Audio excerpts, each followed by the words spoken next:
All right, good day, everybody. This is Emar Substitute. Welcome to another edition of the Sports Inquirer Show. We're recording on July 27th, 2021. Hope all is well for you in the world today. On today's broadcast, we will discuss Atlanta United's past week with the new promotion of Rob Valentino to manager and their performances on and off the field and things going on there. We'll also delve into some international competition in the world of soccer in the original free kick. We'll transition to the technical state of Georgia athletics. The Georgia State football team just participated in Sun Belt Media Day, so football season is upon us. I have some overarching thoughts on the Media Day festivities as well as just the predictions and some other things going on with that conference. Then we'll conclude the show with the Miscellaneous Department, where we will get into Texas and Oklahoma looking to move into the SEC. Aaron Rodgers has reported a training camp in Green Bay. And also, the Olympics have started since our last show, and I have some thoughts on that as well. As always, if you want to follow everything that we're doing, head to the mothership, thesportsinquirer.net, premier site for news and notes in the world of sports. You can go to our social media platforms on Twitter, Instagram, and Facebook under Sports Inquirer. That's all one word. You do a search on there, and you'll be able to keep track of everything that we are doing. And then finally, subscribe to our audio and video content services, including YouTube, SoundCloud, Spotify, Google Podcasts, and iTunes under The Sports Inquirer. You do a search on there and you will find us. You can follow us. And every time that we make a new audio show, whether it is the Sports Inquirer Show, which you're listening to right now, or our sports specific podcasts, such as The Verbal Submission on mixed martial arts and professional wrestling, we're going to bring back the Gridiron Blitz very soon with the start of NFL training camp and the anticipation for college football. So we'll bring that show back and maybe even Beanball as the Major League Baseball season heads towards its home stretch. So whenever we have those sports specific shows, it's also on those platforms. So make sure you do a search on there and you'll be able to keep track of all that we have going on. So let's move on to the original free kick and go over all things professional soccer. And we'll start with Atlanta United. Very interesting week that they've had over the past 7 to 10 days since our last show. We went over the dismissal of we'll get to Eric later on. The dismissal of Gabriel Heinze as the manager of the team, and he's been replaced by Rob Valentino, the assistant coach, is promoted to the top spot. And you see Atlanta, they've had two matches since then. They had a 1-1 draw at Cincinnati, and they dropped their most recent contest at home to the Columbus Crew 1-0 on July 24th. A lone goal of that contest came in the 65th minute when, off of a corner kick, there was a Marion Hairston was able to flick the corner kick across goal, and Jonathan Mensah was able to get a header into toward net and was able to go in. And that was the lone goal of the contest for Columbus in the victory. Before we get to some specifics, as far as Atlanta's opportunities to score, here is the serving captain of Atlanta United, Anton Walks, on the loss. Firstly, it's kind of heartbreaking, really. I think even though the group had to adjust to a few changes last week, I feel like we've come along well in the few days we've had together to, start again. If you look at the chances, I think I saw a stat. I think it was 19 shots or attempts. I think that's a lot more than what we've been putting up in the previous games. I feel like we are getting there slowly, but again, I think today was an opportunity for us to take it, with both hands and find some momentum. Yeah, and a highlight from the contest, or an overarching theme that you see as far as improvements from the tenure of Heinze to now with the Valentino being the manager, all the offensive chances Atlanta is creating. They have 15 chances created in that contest against Columbus, which tied a season high. Unfortunately for Atlanta, they were unable to score a goal. They had several good chances, though. Eric Lopez had a solid chance in the 36th minute when he took a pass from Marcelino Moreno, who was very active in the contest, and he was able to make a run, Lopez, towards the far post, and he made a shot attempt, but Eloy Room for Columbus was able to make a diving save and was able to stop that attempt. And then in the 90th minute, substitute Amir Sejcik came into well, he was in the contest earlier for Atlanta, but he was able to get a pass and made several moves into the penalty area and had a shot attempt, but it went over the crossbar. But still, Atlanta was able to create, as I mentioned, those season high or tied for season high with 15 shot attempts. And here is manager Rob Valentino on those increased offensive chances. Yeah, I mean, we created a good amount of chances. I think, whether it's luck or not our day, I'm not sure. I think that the fact that they're creating the chances, I hope that they would just continue to fall. I mean, to get that many shots and not have something fall, I'm gutted for them, because I think they deserve something from that game. I think they deserve to win the game. I think they deserve more goals than we actually got. We didn't get any, so it's just I don't know. That's frustrating for me. Man, Brooks Lennon, who leads the team and is in the top two or three in offensive chances created individually in all of Major League Soccer. Here are his thoughts on those chances being created. Yeah, I think Rob wants us to play very attacking-minded football. Right when we get the ball from a turnover, he wants us the first pass going forward and trying to create an attack. So, we're going to continue that mentality in each and every game going forward. You saw the game in Cincinnati where we created, tons of chances. Unfortunate to tie that game. I think we also could have, gotten 3 points there. But it's good to see. It's good to see, guys wanting to shoot on goal and create chances. So I think the numbers just speak for themselves. Another big theme from that contest is the return to the starting lineup for Josef Martinez. It's the first time that he's been in the starting lineup since May 29th when Atlanta played Nashville SC. We all know that the tensions between Martinez and Gabriel Heinze, especially when Martinez returned from his appearance for Venezuela in Copa America, returned to the United States, was training separately from the team, lack of communication between Heinze and Martinez, and just a lot of problems there. And with Heinze's dismissal, we've seen Martinez back practicing with the team full time. We've seen him develop at least we see visually, we see more interaction between him and Valentino. And Martinez did play the full 90 minutes in the contest. And let's play Valentino's comments on Josef, and we'll analyze those. So here is manager Rob Valentino on Josef Martinez playing all 90 minutes. Look, you're silly if you want to make plans, right, in this game and probably in life in general. Mom always says if you want to make God laugh, make plans. So God was laughing tonight. But I was checking on him. We were with medical staff, making sure he feel good. And then later towards the second part of the second half, he kind of came over to get some water, and I just wanted to check on him because I thought he had something. He still had something to give us. He always says he's dangerous, and I thought there was a goal in there for him. Just checked on how he's feeling, and he told me I'm not coming out of this game. And ultimately, obviously, he would respect if I had to, but I was like, you know what? If you feel that like that, let's roll with you. Let's go. Yeah, and the thing you have to, and this is not hearsay or hyperbole or me speaking out of term. Josef Martinez, he brought it up himself when talking to the media when he came back from he had COVID. He contracted COVID while with the Venezuelan national team, and he came back to the United States, and they did their battery of tests.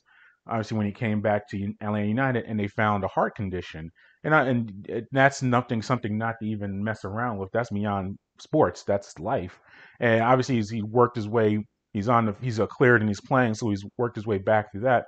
So you do have to acknowledge, though, that maybe with hindsight, not practicing with the team, they're going to have a better way to handle it. But you got to be very cautious because he traveled across the world, to Brazil for that tournament. Going back to the United States, you find a heart condition. That's something not to play around with. So I think that they're working his way back in slowly, and you can tell that he is not at his, for Josef Martinez, not his peak condition, and he's working his way back into it. But he was not going to be pulled from that game. That's what he Valentino wanted to maybe look for a substitution, maybe get Jackson Conway in. We've seen him be a substitute in a striker position, but Martinez wanted to play the entire contest, and he played, and it just did not work out for Atlanta as far as getting goals. The announced attendance was 67,507. That's and to be fair, they did open up more seats for the contest than the previous match that they had, the last home match for Heinz, as far before he was relieved of his duties. So there was 20 more thousand people in the stands for this contest than the last one. So I think the Atlanta supporters are trying to be optimistic with a new regime. We don't know if Valentino is going to be the full-time manager. I highly doubt that's going to happen. Atlanta's making moves and trying to figure out what to do there. But here's Valentino on the fan support and what that means to him and the team. Fantastic. Like I feel bad for them because we talked a lot about them before the game, putting on a performance that would make them proud, talking about seeing them happy, and no matter what, you hear them and they drive the crowd. The crowd drives us and they drive the players, and even just the small smiles you would see before. They're such a huge part. I said it before when I first got in this position. They are the lifeblood of the club, and they're the heartbeat of what we want to do. And I'm disappointed for them.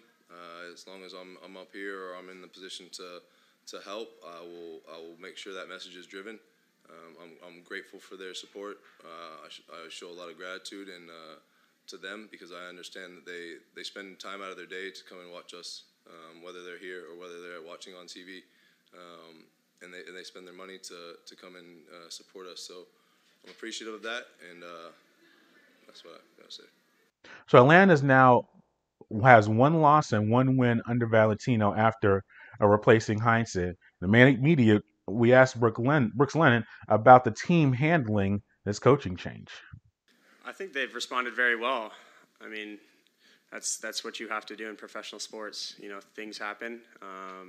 You know, it's a mid-season change, which is you know, not the best thing in the world for a team, but you gotta focus on what's forward.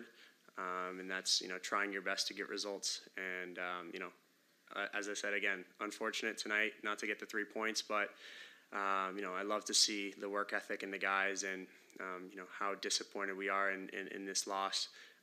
But we have to take the positives out of it and continue working and giving our best effort for Rob and his staff. Yeah, here's Alec Kann on Valentino and just his contributions to the team. Energy. You know, he's a guy that we really want to fight for. He's a guy that has a lot of relationships with guys in the locker room that are pre-existing for a couple of years. He's a guy that we respect and we know how he works, how hard he works, how much he cares about us. And, you know, that's the kind of manager that you want to go to war for. It's definitely a different role for him. I mean, everyone is watching everything that he does now, which, you know, probably hasn't been the case in the past. And I think he's handled himself with, you know, a lot of composure and class, which is what I would expect from him. He's calm. You know, he brings that to our group. At the same time, you know, he's got us fired up and wanting to run through a wall for him before the game. And I think you could see that in the way that we played, you know, over the course of the 90 minutes. Now, you do have to look at the standings, and they're not good for Atlanta right now. They have 14 points on the season in MLS play and are 10th in the conference standings. So they're right now outside of the playoffs. Here's Anton walks on the team's place in the standings. When you look at it, it looks bad. I think, you know, part of football is everyone's going to have their spell where they feel the pressure, and, you know, we're feeling it right now. There's no denying it. And again, I think it's easy to keep speaking about it, but I know what we are capable of, and I believe all it takes is 1 or 2 wins and the momentum will change and shift very quickly, especially with, you know, Rob being here. Just how open he is with us and what he demands from us. I think guys have got a smile on their face every day now. You know, everyone's a bit more re-energized because of Rob. I think he knows everybody even better than, you know, what our previous manager did. And again, it's just that, you know, mutual respect we've got for him. I think we want to fight for him a little bit more because he is a great guy, man. That's one thing I'm going to say about him. Great person, great human being, and we owe it to him right now. And Atlanta returns to action against Orlando on July 30th. So we'll be keeping track of that game and all things taking place. Let's transition to the technical state of Georgia athletics and discuss some college football. I'm looking at my calendar and trying to set things up. This time next month, we'll be at the precipice or the start of the college football season. So there's a lot going on as far as preparing for the football season, and that includes media days. I was unable to make the media days in New Orleans for several reasons. Well, one, and I guess I should have started the show with it. I'm feeling good. Everything's healthy on my end, but I'm very careful and very cautious about travel right now. It was in New Orleans, and I really wanted to attend it, and that would have been a fun event to go to. But the way things are going right now, you got to be very cautious with travel and going to, especially to a different state, on an airplane, all those different things. You got to be very cautious with that. So I decided to not attend. But the good part about it, in respect to the Sun Belt, they made it very or they did a good job, I thought, of providing media members that did not attend accessibility to the the event. Got video of of the contest, the video of the event, all the coaches and players, and we're sifting through them right now. And this often brings up a point. Starting on our next show, we will do an individual preview of every single Sun Belt team over the next few weeks leading up to the start of the season. We're not going to do one now because I want to do some overarching themes from that Sun Belt Media Day and the preseason polls and things like that. But we'll get into them all from Appalachian State to Texas State and everywhere in between. So that we're very looking forward to that. But I thought it was a really good event. I got a lot of questions in with the Zoom. They had a little chat set up, so that was very, very nice of the conference to set that up for people who were not able to attend. So that was very appreciative of the things that are going on right now, just with the technology and being able to contribute or be able to be a part of the festivities, even if you're not at the said festivities. Let's get to some central themes from the conference. Everyone likes a preseason poll, means nothing ultimately by the end of the season, but you do get a gauge of kind of where people are thinking teams are going to finish in the conference standings. You look at the East, there's a tie for first place as far as the predictions between Coastal Carolina and Appalachian State. Not a surprise. Coastal Carolina, conference champions last year, bring back a lot of talent. Look to be an interesting. Last year, predicted to finish last in the East, and they finished first in the conference. And now they're predicted to finish first. So they obviously they are a very strong team and look to be right up there in the East with Appalachian State, another traditionally strong program from the Sun Belt, especially on the eastern side of things. Georgia State's picked to finish third, Georgia Southern fourth. Obviously, those two teams winning records last year, both had bowl victories. Both those teams return a lot of talent, and so that's not a surprise. Them finishing 3 or 4. In Troy, new things going on there. They're picked to finish fifth in the East Division. You look at the West, a little more one-sided. Louisiana, 9 out of the 10 first place votes to win the West Division. Once again, Louisiana, top 25 caliber national team. There are 3 teams that could be top 25, I think, in the conference, or from the conference, that could be top 25 nationally. You have the 2 East teams in Coastal and App State, and Louisiana could be another team that can be in that running. And then you look at the rest of the West, you have some coaching changes and new things going on there. But Arkansas State, they're picked to finish second, South Alabama third, Texas State fourth, and Louisiana Monroe fifth. And you have 3 new coaches in the conference, and y'all happen to be from that Western Division. Butch Jones, former head coach of Tennessee, he is now at Arkansas State. Louisiana Monroe, Terry Bowden, a legendary name and coach in college football. We know of his tenures at several locations, such as Clemson and not Clemson. I'm getting the balance confused. My fault, Terry. I apologize. But previously at Auburn, and he's been around a lot of places. Most recently, at Akron. He's been at a lot of locations. but he is now the new head coach of Louisiana Monroe, who were winless last year, so they're looking to have a bounce back year. And Kane Womack, he comes into the position of head coach at South Alabama. So those three teams are looking at the change of direction of the program and things that are going on there. A big theme from the conference media day: name, image, and likeness. We know over the past few weeks, the NCAA's, let's see, we're in July 27th, really July 1st was the start of the name, image, and likeness. The student athletes are now able to pursue endorsement endeavors on their own and receive compensation for those said endeavors. And there's a lot to go through with that. And most of the coaches had comments on it. And when we get to the individual previews of those teams, we'll delve deeper into those comments. So I want to play a few of them from the media day. And two things were noticeable with the comments from all the coaches. First one, I think there is a desire to do what's best for the student athlete. Very smart by the coaches. I think they actually do mean that, honestly, because I think they do want their student athletes to be compensated in a fair manner. Now we know that they get we know the athletic scholarships they receive. Usually it's room and board for pay for courses and may get a stipend and things like that. But still, they are generating revenue for their schools, and I think the coaches do want them to reap the benefits of those be compensated for the revenue that they are generating. And then two is for recruiting purposes. If you're the one coach that is strictly very much against it, I think the only one I can think of, as far as I'm they're all made all the coaches have names and are respectable and have their own thing going. But I think maybe Dabo Sweeney was a few years ago, or was a little hesitant about this and saying it's going to turn to professional sports and things like that.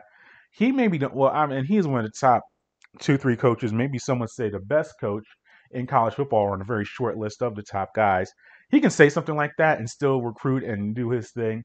But the last thing you want to do as a coach is to sound like the guy who doesn't want your players to achieve their financial and even promotional peaks, and be that coach saying, "Oh, I don't like this," and things like that, and not approving of the NIL endeavors. So that's why these coaches are very smart in saying that they really want its best. So I think part of it is legitimate, and then part of it is for recruiting purposes and protecting, because they don't want to be like that coach to do that. But here is Georgia Southern head coach Trad Lunsford on this topic. Yes, with name, image, and likeness, again, I think, you got to start from the top with our athletic director, Jared Benko. This has been really good in that we've put a program in place. It's called our Apex program, and it's really about supporting our guys. And it's been about life after ball. But this name, image, and likeness has given us an opportunity to really, start those things and those conversations a little bit earlier. When you think about our program, it is a team effort. It's not just, hey, we're going to do this in football, we're going to do this in basketball, we're going to do this with any other sport. It's about doing it as an athletic department. And I think we've done a really good job of trying to put a plan in place when a lot of the answers to the questions aren't available yet. But our Apex program's in place to help our guys. When it comes to name, image, and likeness, I think that's a new, maybe era in college football that we're going to have to adjust to and get ready for.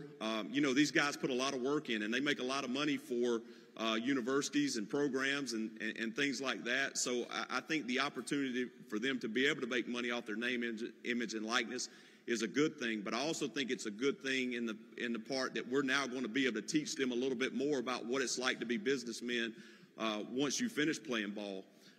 So again, I think we're moving in the right direction. Do we have all the answers? No, but definitely with our leadership in our program, I think we're on the right track for sure.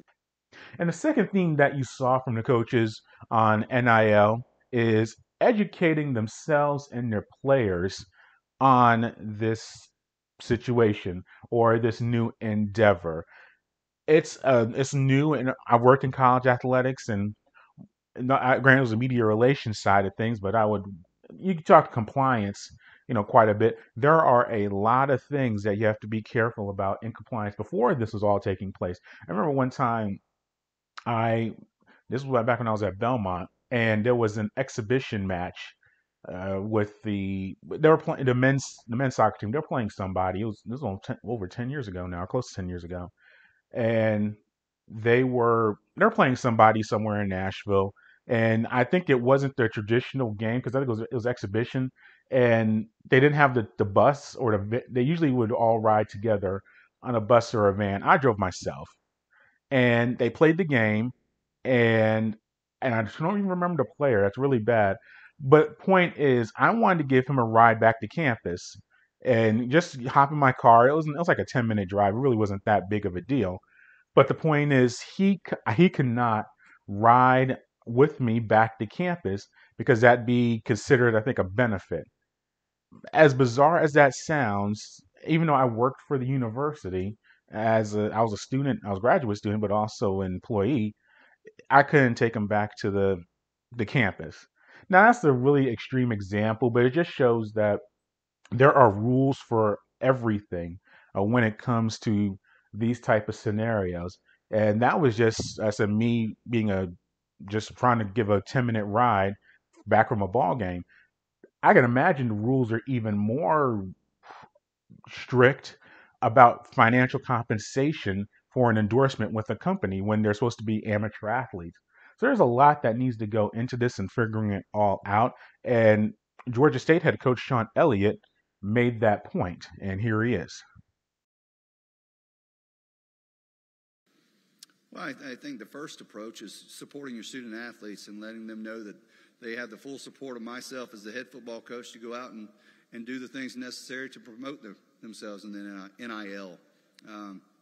We had an educational piece on it the morning we left to come down here to talk a little bit more in depth about it, and we're going to have a lot more conversations. I think it's a benefit. It's a great tool for the young men that are out there, and women, of course, in the NCAA. Back in 1991 when I went to school, my NIL was going to get a part-time job at a local amusement park 30 miles down the road and going to get an apartment and hoping somebody gave me maybe a Coke on the way home. But for these guys to benefit from their success, I'm all for it. And Appalachian State head coach Sean Clark, he kind of shared that same sentiment. Yes, we're very excited for the NIL in our program. That's something that we support for our student athletes.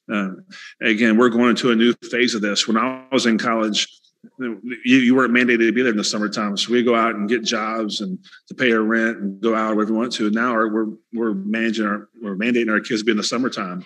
So anytime you can make money off your name, your image, and likeness, we're all for that.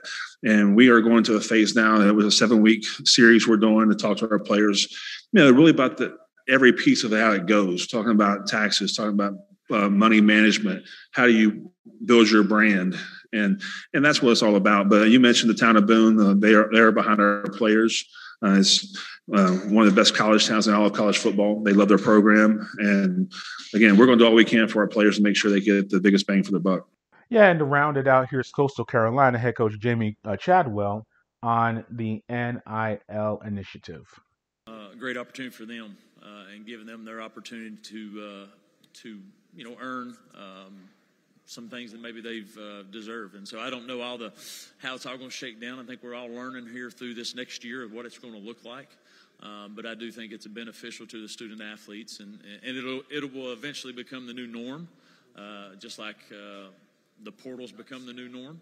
And so as we shake through this, how it works out through a season, through a year, I'll probably have more comments on it at that point. But it's something that I'm excited for our players for. So with all those guys, you're hearing some similarities as far as doing what's best for the student athlete, but also being educated on it, and even mentioning taxes and things like that. How long are these contracts? Are they lifetime endorsements? Are they only for a few months within the season? Are there conflicts? Because if the university is representing, well, I'll keep it simple with the sodas or with drinks. If your university is Pepsi sponsored and you are an athlete and you're looking to go to Coca-Cola, that might be a problem because you're conflicting with the university as far as sponsorships and things like that. And that's when you get development involved. There's a lot of things you have to figure out because you can't, or if you're people with the clothing, if you're a Nike school and Adidas comes at you, are you going to be able to wear Adidas shoes and Nike uniforms? There's a lot that you have to figure out as far as that goes. But I thought all the coaches did address it and everything that was going on with that. But as I said, over the next few weeks, we'll have those previews of all the schools in the conference on and off the field and what's going to be taking place this upcoming season. So we're looking very forward to that. All right, let's wrap up the show with the miscellaneous department and all things going on beyond the world of college sports. And then this does actually start off with college sports. We just discussed the Sun Belt Media Days and some things that took place from that. Texas and Oklahoma they're going to be in the SEC sooner rather than later. There are a lot of things that have to be done. It's not going to take place obviously this year, and I don't think it's going to take place next year. But they are going to be in the SEC. When it gets to this point where national reporters are making initiatives and you're starting to see university presidents have meetings and athletic directors, it's going to happen. If this takes place, Big 12 is done. We all know that. Where Texas Tech and Baylor and TCU, Oklahoma State really gets left out by holding the bag as far as because they're usually tied to the hip with Oklahoma. We saw with Texas Tech and Texas, even when Texas A&M went to the SEC, Texas still had the Big 12, and they're such a big university athletically, they can withstand that. If you're Oklahoma State, you are not in the same position Texas was in a few years ago. That's really tough. Kansas, particularly with the basketball team, they probably head over to the Big Ten, but their other sports are a little bit lacking. Does the Big Ten really want to have Kansas? In basketball, yes. Obviously, Kansas is a top 10 program perennially. But what about the other sports, including football, and Kansas has really struggled over the past few years on the gridiron? So does that fit the profile of what you're trying to do? So, but it's all about money at this stage. And Texas A&M, they're kicking and screaming, understandably so. They want to be the only SEC team from the state of Texas, so they're gonna be fighting it.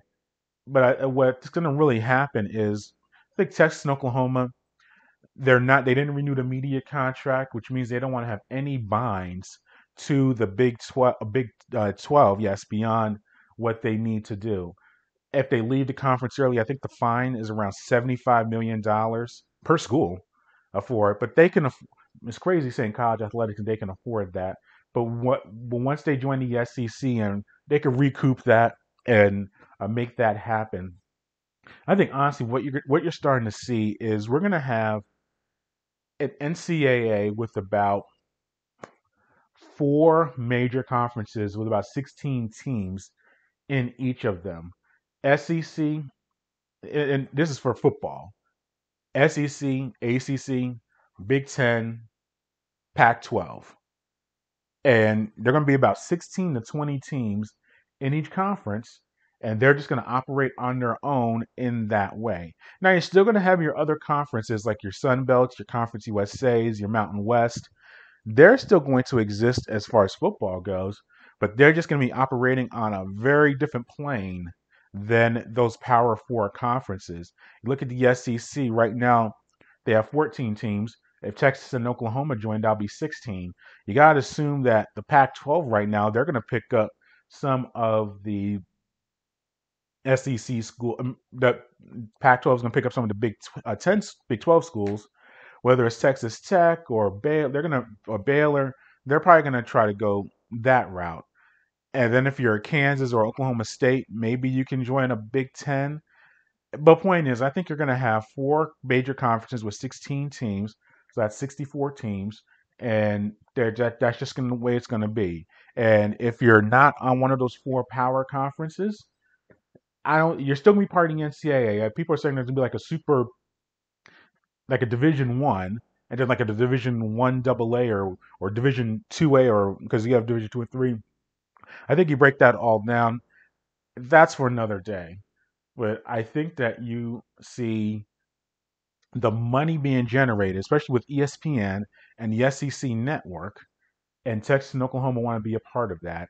And it's big business, and that's just the way things are going. So there'll be more news over the next few shows as that develops. But once it gets to this stage, when it's people are starting to talk in this endeavor, it's happening. Aaron Rodgers reports to training camp. Looks like he's going to within the next day or two with the Green Bay Packers. He had nowhere else to go. I mean, I know he was talking all of this stuff about wanting to be traded or moved and things like that, but he's not going to. If he was going to be traded and try to go that route, it would have been done before the draft. And you look at all these other teams, they have their quarterbacks of the present or the future as far as financially and age wise. So I think it was much ado, I don't say about nothing, but a lot of his stuff. And ultimately, what did he want? And we've all been in this spot in life. I don't think he ultimately knew what he wanted to get out of this situation. And as I said, by the time we do our next show, he'll probably talk more about it. But I was fatigued by it, and I refused to really discuss it on my previous shows until there was some concrete information. And we're starting to get there now because he did fly into Green Bay. I saw the picture, him arriving on a private jet, and he will report to camp, and we'll see what happens as that progresses. All right, and lastly, the Olympics. I'm very into the Olympics, but I can understand a lot of people not being into it. I knew from the very beginning. First of all, the time zone different. We record in Atlanta, Georgia, so we're in the Eastern time zone.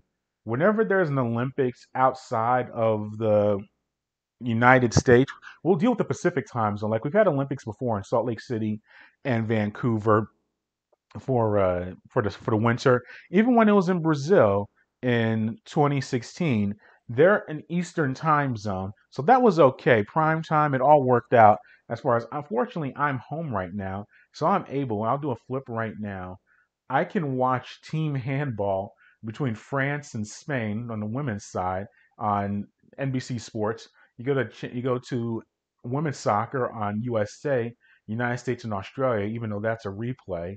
But I'm home right now, so I'm able to watch a decent amount of these things while they're taking place and things going on. But people work, people have live. Well, I mean, I work too, but people don't have access to watch these things while they're taking place live because they're live a lot of times in Japan is probably 1-2 a.m. in the Eastern time zone. I watch Japanese wrestling. Trust me, I know the deal as far as being up 1-2 o'clock during my time AM while it's their evening over in Japan. So I knew that would be an issue. The COVID is a major factor as well. You're watching these contests and there are no fans in the stands, and that's the point. A big part of the Olympics, one is see the athletes, but also all of these nations coming together and their fans cheering for their respective nations. There is none of that taking place in the Olympics. So the energy of watching these contests on television is a little muted. But I mean, I did watch the opening ceremony. I did like that. There was a little bit of a crowd there. I like seeing all the countries and the pageantry of that, and I call them the little skits that they do. I enjoy that type of stuff, but I can understand people not being as much into it. And then also, I think what's happened as well is when we watch we're based in the United States. A lot of people here are, and a lot of other countries have this as well. You're very centric for your country. So if your country's doing, I'll say in the United States, if the United States does well in the sports that have started so far, in swimming, the United States does very well in swimming. So people are into that. They're into the gymnastics, especially on the women's side of things, because the women's team, led by Simone Biles, does very well in the gymnastics, and that's going. And track's going to be the same deal. Softball, the United States, they actually lost that today as we're recording the show. Japan won the gold medal game. But the United States obviously has very respectful and does very well in that. But other sports is not as strong. And there have been some gold medalists in archery and no, not in archery, in skeet shooting and fencing, take taekwondo. So there have been some United States winners in those sports. But the United States doesn't do well in teams like handball or in table tennis or badminton. So that's not going to be very intriguing to a lot of Americans watching other countries. I don't mind it at all. I like seeing South Korea dominate in archery, China doing well in table tennis, some of the other Asian nations doing well in badminton. I don't mind watching that. I enjoy the sport and the competition. But I can see a lot of people, and I listen to media members here and just other people in the United States saying they're not getting as much into it as they would maybe in the past. And I think because some of these countries are doing better in the United States for whatever reason, whether it's more interest in those sports, just a better athlete, that's where you kind of have to go beyond being USA centric. Now, if there's an American competing, I like to see the American win without question. But I don't mind if another country wins a competition in any way, or if a United States athlete is not even in the competition. But that's me. I'm very unique in that regard. And I will say also, yeah, United States men's basketball, do I have to acknowledge it? Losing to France, we saw this is not a surprise. It's disappointing as an American, and I like the U.S. do well, but we've seen their struggles. Losing in the exhibitions contest before, losing to Nigeria and having struggles there, and then losing to France in their first game. It's not a shocker, and there are a lot of reasons for it, but I think we'll look at it from the United States side and then the global side. You look at the United States team, it's a mix, it's kind of a hodgepodge of a team.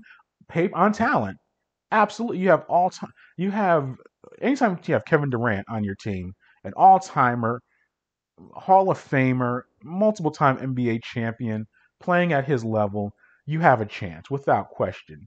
And you look at the rest of the team with Dame Lillard and Tatum and Draymond Green, it's not a bad team. They're all NBA players, they're all very talented, and it's a good squad, but they have not played together. And that is a factor. People want to say, oh, you just throw the talent out there, and they should never lose a game because they have Kevin Durant on the team.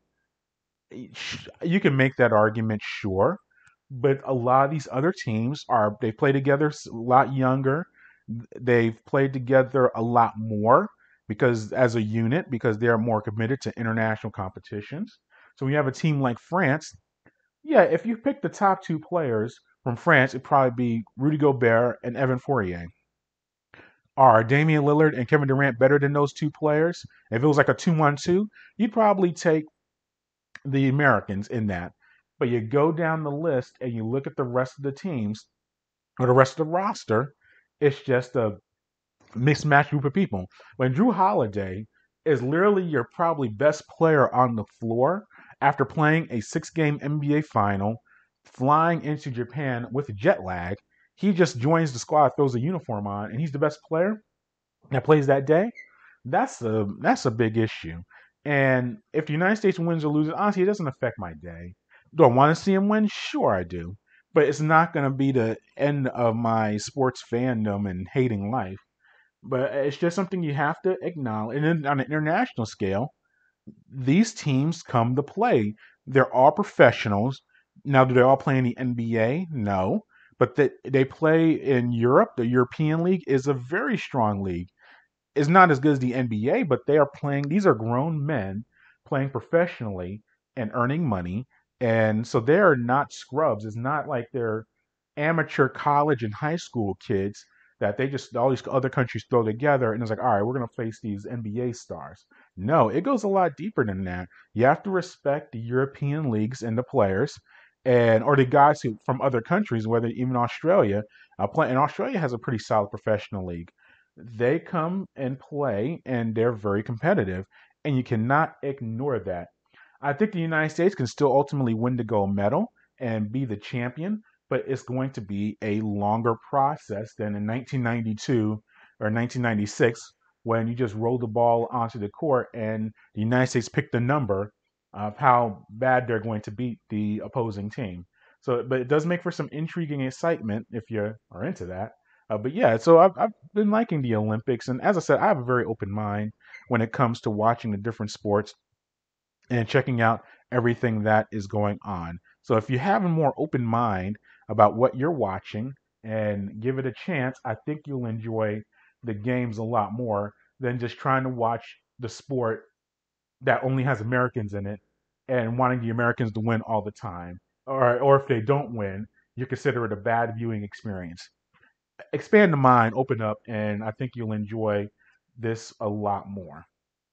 All right, thanks for listening to today's show. As always, go to thesportsinquirer.net for news and notes in the world of sports. Go to our social media platforms on Twitter, Instagram, and Facebook under Sports Inquirer. And finally, subscribe and follow our audio and video content providers such as YouTube, SoundCloud, Spotify, Google Podcasts, and iTunes under the Sports Inquirer. Until next time, good fight, good night, and be safe.